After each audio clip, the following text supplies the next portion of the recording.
So with the impression everyone had given to me for the last deep dive being an overall positive one, I thought I would start drawing up the plans to travel into the heart of an outbreak and seeing if I could salvage anything to bring to the table for this week's video. Most of you had asked me to explore the two cities conjoined together, with one being the lower city, or from here it looks to be upside down, attached to a city that is right side up. You've probably guessed that all of this is a gimmick to start the video off, and say what you will about it, but I learned this from the best. Yes, Avalanche Reviews, I do indeed remember your gimmick, and thought I would incorporate it into my very being, assimilating part of your personality, if you will. Okay, with all the jokes aside, grab some snacks, then sit back and relax as I take you on a journey through the remnants of the Sprawl and of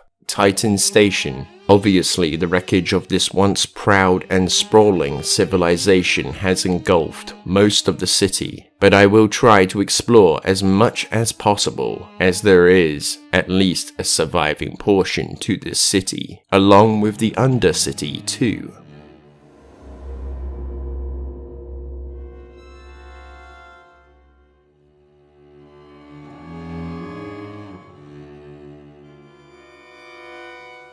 Titan Station was a civilian space station built around the last remaining shard of the first planet-cracking operations within its infancy, which took place on one of Saturn's moons, known as Titan. The station would house apartments, schools, shopping malls, recreational centers, places of worship. Most notable of these would be the Church of Unitology, along with hospitals and CEC facilities. Upon closer inspection, the station also had a government sector built directly into the shard. Beneath this sector would also be the mines. Also known as the Sprawl, it was to be cut into two individual sectors, public and government, to separate the enterprises and to categorize them. 3 crossover tubes would connect the shard of Titan to the public sector for transport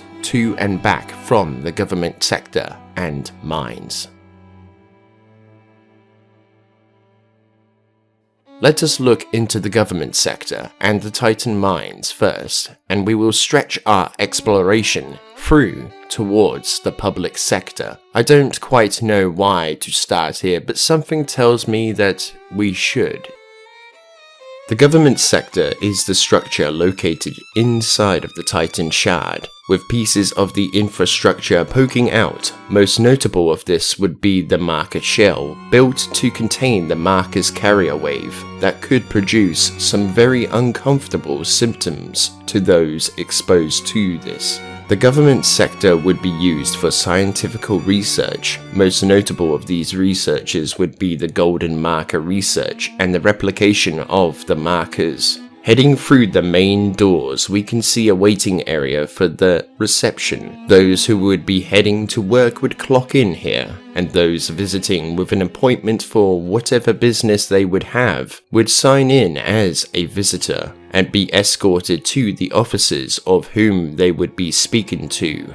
Heading upstairs, we will come to a main set of offices where people would work. These would be similar to our own governmental departments, such as agriculture and food, children, equality, disability, interrogation and youth, defense, education, enterprise, trade and employment, communications, finance. These areas would be in charge of making sure everything is proceeding as expected, such as if the two sectors would have enough oxygen, food, water, what the current life expectancy is, with help of the scientists to evaluate what the expectancy rate would be, areas to do with equality, disability, etc. These areas may have people come in with inquiries about the current acts and to talk to professionals if they feel as if those acts that were put in place to protect the people were being broken by employers or security officers or by other people. This area could have been also used for counseling to help abuse victims get over their trauma or to at least move past it. The Defense Department would have been used to evaluate the effectiveness of the security forces to make sure that they were doing their jobs as expected of them, or if they were using excessive force without the means to do so. Education would be to evaluate the schools and their systems and to keep track of the grade levels. Enterprise would have been used to keep track of the many enterprises coming in and out of the sprawl, and trade and employment would have been used to assign those to new employers, keeping track of the residents who may be leaving for work, so that if something was to go wrong, then their families could be notified in case of a disaster were to break out, with no survivors, such as the Wannet disaster, which had none to tell the story. This area would also work in conjunction with Enterprise to keep track of the several trades coming into the station looking for work, or to set up businesses within the sprawl. Communication would be in charge of making sure that the communications for both sectors was running effectively and smoothly, and without much interference. And finally, finance would be as the name suggests. This department would be in charge of the money side of things, keeping track of the money that would be spent, whether that be for earnings or money coming into the station through its many businesses and individual enterprises, such as the corporation's contributions to the Earth government. The communications array also had a link to the Titan mines, allowing personnel access for unknown reasons. Perhaps in the case of an accident, medical personnel could use this area to travel to other areas of the mines much quicker. The sector also has an access to a docking port for the gunships in their fleet to take off and dock, as the two sectors had two separate authorities working. The public sector would have normal security officers, and the government sector would have Earth Defense Force soldiers who would protect the personnel. This port would also have been used for shuttles bringing in visitors and personnel traveling for work.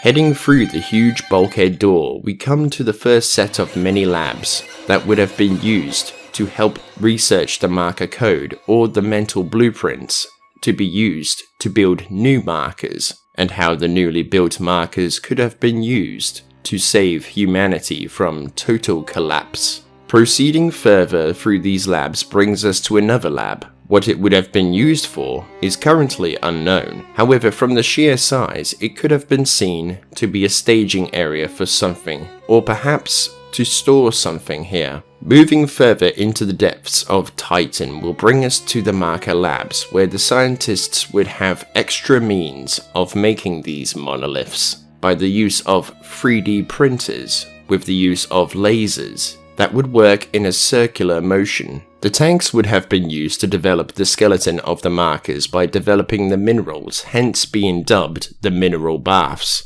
And then the laser rooms would print the external material. This area would be known as the reconstruction rooms. Proceeding further would bring us to the data monitoring room, which would be used to, like the name suggests, monitor the productions of the area, their estimated times for completion, and the status of the core. Moving through this area would bring us to the thermal conduit access. These areas would have been used to vent heat away from the core, as if the temperature in the life support was to rise, the core could explode, which is the main cause for the station's destruction. The core would be located in the depths of the sector, right in the heart of this rather cold and hollow interior. Taking the nearby elevator will present us with the observation station for the marker chamber. This would have been used to observe the specimen, giving the scientists a better view of the symbols and the construction of such a device. Adjacent to the station would be the room that houses the machine. This would have been used to extract the infected brainwaves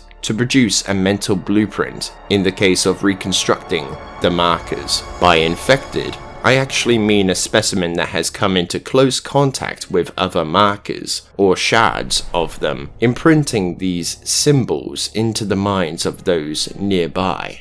The nearby areas would have been used for study and research, along with the machinery in the 0G areas, being used to vent excess heat away from the core. as keeping the temperature down would be of utmost importance, and these areas would work in conjunction with the thermal conduit access.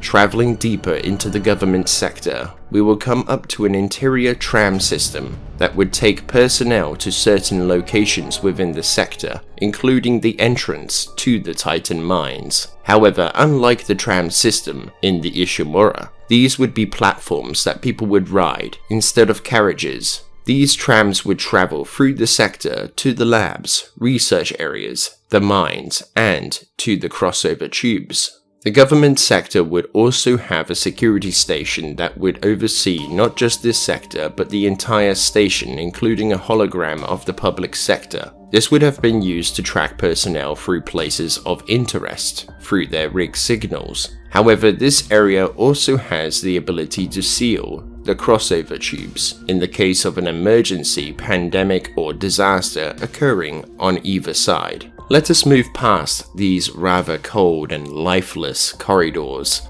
and travel towards the tram unit that I touched on earlier so that we may explore the dark reaches of the Titan mines, shall we? As destructive as it was to do so, the miners would not just be venturing to distant worlds to crack planets, but would be mining the shard itself for the precious minerals and ores as well. Perhaps the intention was to slowly peel back the layers of rock to give birth to the government sector, not as a station built into a piece of the once Titan moon, but as its own station adjacent to the public sector. One of the ways into the mines besides the communication station or array within the government sector would have been the shuttle port that would have housed shuttles coming into the sector or leaving the area. The mines hold a lot of key areas that would have been used for staging grounds for assignments to be issued out. The mines would stretch out like a river, with massive internal cavities turning into smaller locations, and those too would stretch out into tunnels held together by scaffolding, similar to our own mines. The main digging sites would stretch towards the foundations of the government sector and back out to the main docking area of the mines, where upon arrival, the miners would sign in and out, and would proceed further into the CEC facility, as it was referred to as by the officers who would work down there. Through the mines would be a set of mega-vents that, like the Aegis 7 colony, would support a complex of catwalks. These pathways would lead towards the life support center that also housed the core to the sector. The mines also held a water treatment facility as well, allowing for water to be recycled and ready for use again, whether that be for hydration or hygiene. Near to the backside of the government sector would be the growth chambers where food would be grown, including storing fresh meat, but possibly growing meat from cells, like how scientists in our world have been able to do so to create pure vegan meat. Another path would take miners to the nearby crossover tube, which would act as another access way towards the public sector, with transports railing back and forth, with transport hubs stationed at both sides, which takes us into the public sector. The public sector is two large cities stuck together, one known as the Upright City, named for obvious reasons, and the Inverted City. The Upright City would be the heaviest populated area for unknown reasons, and the Inverted would be populated but not holding as many as the Upright City, which would leave a few key areas empty, making nearby residents feel like they are walking through a ghost town. The two cities would be connected by several facilities designed to adjust the gravity by a set of elevators that wouldn't go down but would rather rotate to assume the other city's gravity to be functional. The cities would also house skyscrapers all fitted with apartments.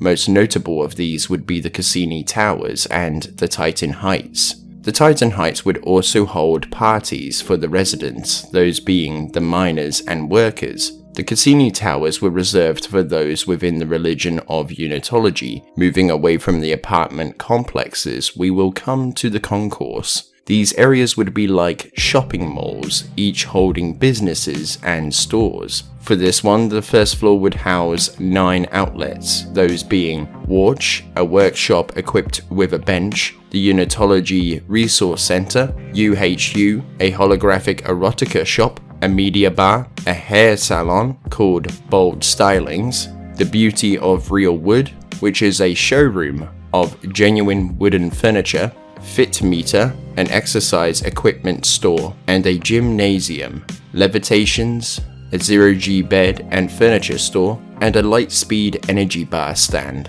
The second floor would house 7 extra outlets, those being Rixie's and Lemon Gun, which are 2 different candy stores, Callisto, an ice cream parlor, Fashion Kid, a children's clothing store, and Toy Toy, a toy store that sells limited edition Ishimura figurines. Upon examining these areas, a thick soupy goo can be seen plastering the signs and stores, rendering them unidentifiable. So let's continue with our exploration elsewhere.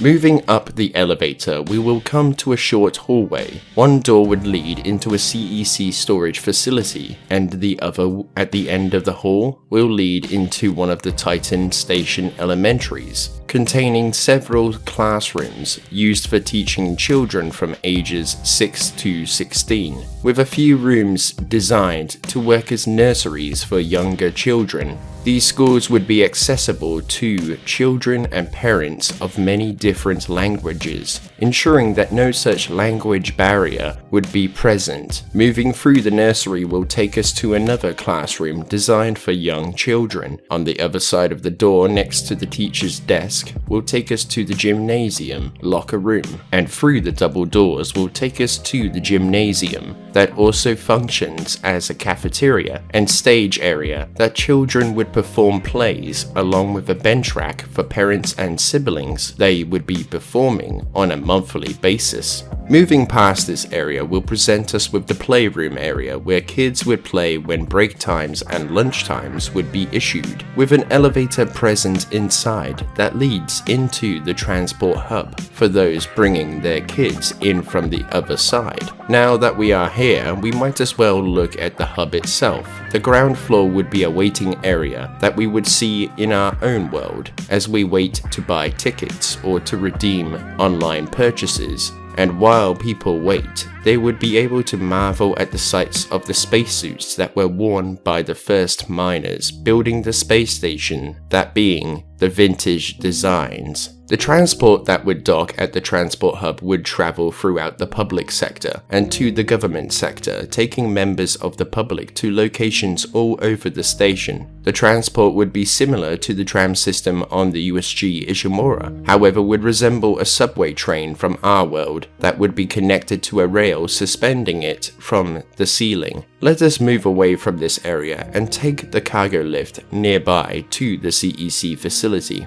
While we walk to the facility, let us talk about the other facilities in the public sector, like the Titan Security Force or headquarters. This area would oversee the public sector as a whole, with cameras plastering the entire city minus the Church of Unitology. It would be from here that the security would be able to tip off officers in the field about disturbances like dispatch does in our world, along with calling services like maintenance and other emergency services to help in certain situations.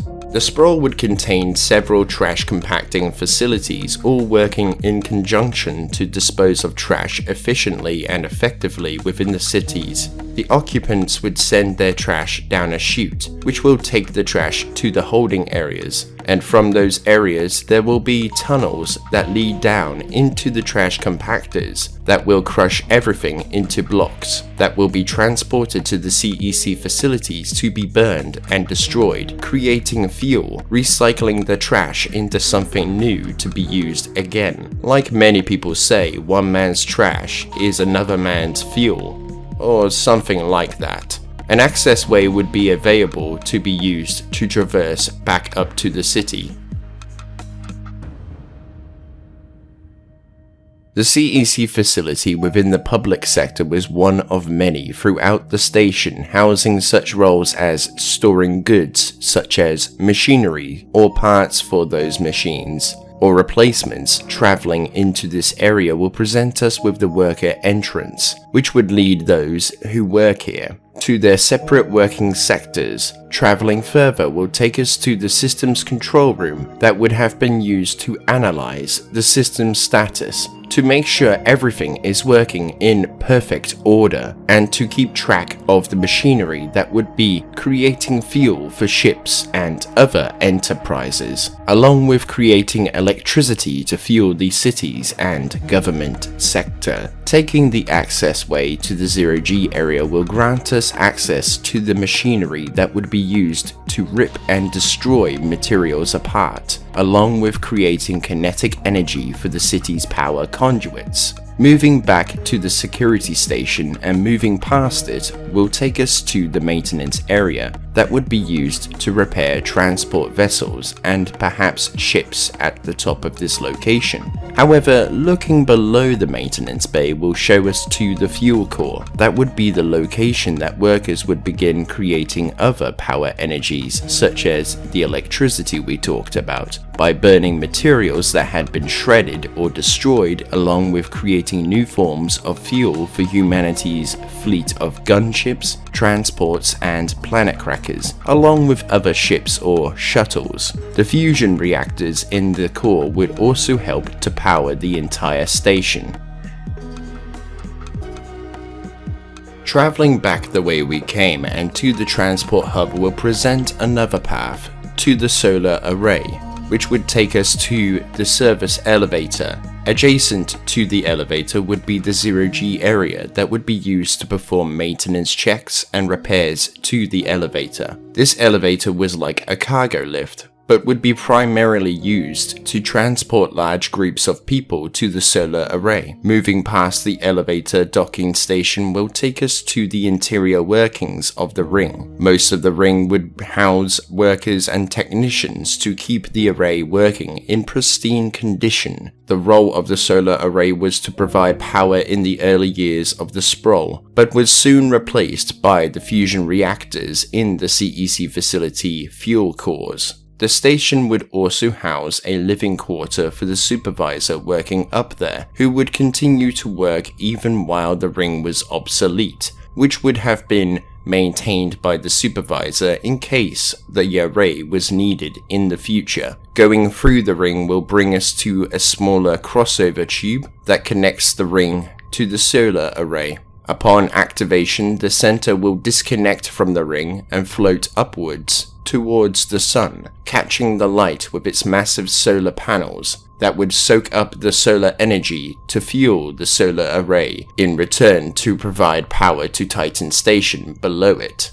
Let's move on back to the public sector, as there is a few more areas that we have yet to touch upon.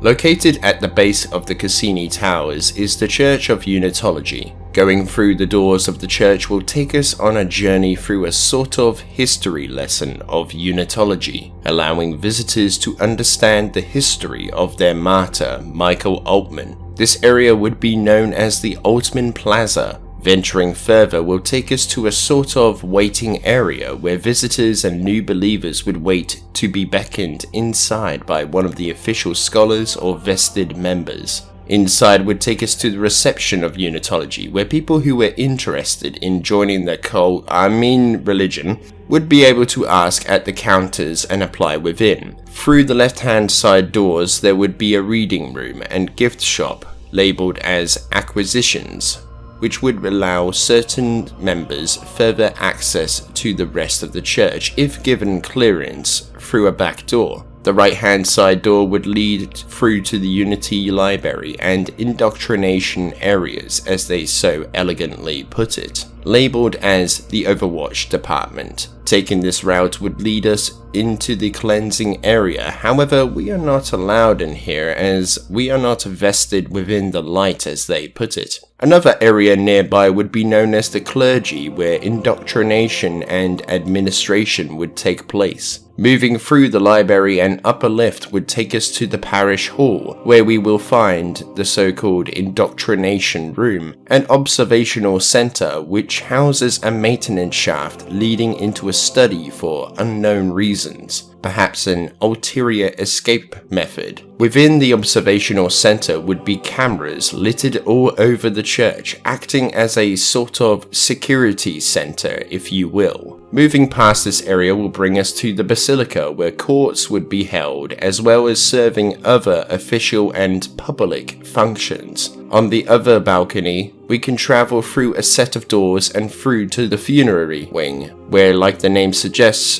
funerals for the deceased would be held in this area. Down the hall would be a preparation area, where the corpse would be prepared for the funeral and being placed into a casket. Down the parish hall, we would come to a Paragon Center. What it contains is currently unknown and has been sealed shut. However, it is said whatever they were doing on the other side couldn't have been good, as the noises coming from within would have made people's skin crawl and shudder. Anywho, enough about that. Let's move on to the reunion church, where family members would say goodbye to their loved ones, or ones, before being taken down into the crypts through a casket lift located in the center of the room. Behind the podium would lie the crypt access, so those authorized could prepare the body for cold storage with the utmost care and respect. The crypts would be so cold that doors and casings would be frozen over. It would be like walking into a freezer complex. The reason for all of this was so that when convergence, or the time for the next step of evolution, was to begin, then those within the crypts would rise up and become one with their makers, becoming nearly as divine as them. Past these set of walk-in freezer complexes would be the coffin collection area, which would be used in 0G to bring the coffins down, which held the precious cargo inside, ready for storage. Moving past this area and up to the top of the crypt collection room would present us with another ability to travel to the greater basilica, held for higher levels of authority within Unitology's order. Traveling to the first area will take us to a hall that looks to be for meditation, and studies of the marker would also take place for those with a vested or greater level. Past this area and up an elevator shaft would take us to what looks to be an executive apartment for the highest level in their order, or at least an office of some kind, giving the occupant a greater working environment, along with a docking platform for their own uses. However, I think that we should now take this opportunity to venture into the psych wards and look into the medical side of things. Right in the heart of the Titan Medical Center, we can see the psych ward for the patients dealing with mental illnesses and other issues. Moving past this area and through some corridors that are listed as secure areas, meaning no patients are to be past these corridors. However, past these corridors and hallways, there would be an observation room used to monitor patients. Moving past this area will show us to another observational room, where supervisors would use this area to observe the doctors and workers down in the patient's recording room, where they would be able to record the specimens in their studies and care. Moving past this area will take us to a maintenance back room fitted with a maintenance shaft, used to maintain internal systems of this area, like the wiring for computer servers and other systems vital to patient care. Ahead of this room and down an elevator would take the workers to one of the kinesis surgical theaters, allowing people to watch the surgery in progress. Past the surgical theater would bring doctors to the intensive care unit, where patients would receive vital treatment, such as manual surgery if needs be, along with other things like For bedbound patients that cannot breathe anymore, a machine would be fitted next to them to help them breathe, or to at least oxygenate their blood so that they may be able to survive without the need to breathe on their own. The intensive care waiting area would not be too far away from this area where family and friends could see their loved ones. Past the intensive care unit would take doctors to the general areas that would be used to run tests for the patients that would come in and to diagnose them. Continuing on this path will bring us to the entrance of the medical center, which will lead us out to the concourse. However, another path through a door will take us to the administration office. However, this would be only reserved for doctors and other staff members. Going through this area and through the access corridor will take us to the triage room. This area would have been used to treat patients with various conditions, perhaps like in our world used like chemo or radiation. They would use stasis to kill cancerous cells. Taking the elevator past this area would take us to patient care, where patients of lesser illnesses and conditions would be housed alongside recovering patients. Down one hallway of this area would take us to the conduit room, which powers this area of the medical center. The other side of this area would take us to the critical needs patient rooms, where patients would be treated if their injuries were severe enough, like an ED in our world. Past these areas would take us to the employees' entrance and then to a large open space that would be the emergency arrival area, where transports would bring people in with severe injuries like in our world with ambulances. Moving past this area would take us to the vehicle maintenance bay, where, like the name suggests, vehicles would be brought down for maintenance, such as the X60C emergency shuttles, through a hatch that extends down into it, that is located underneath the emergency arrival area. The bay also contains a maintenance shaft that leads down towards Wash Tools and to the Titan Heights apartment complex. And that concludes our travels through Titan Station in this simulation, or at least as best of a simulation as can be, since most of what we found there was destroyed. But in any case, I hope you all have found this very insightful of the many different areas and locations inside the station, but please tell me what your favorite part of this presentation was. Thank you for watching. If you enjoyed, then please hit the like hologram, comment your thoughts below, and I look forward to hearing from you. And be sure to sign up to join the British Alliance today by subscribing and ringing in the notification bell for more updates on new videos and streams and posts, and I will see all of you beautiful people on the front lines, and be sure to have a good one.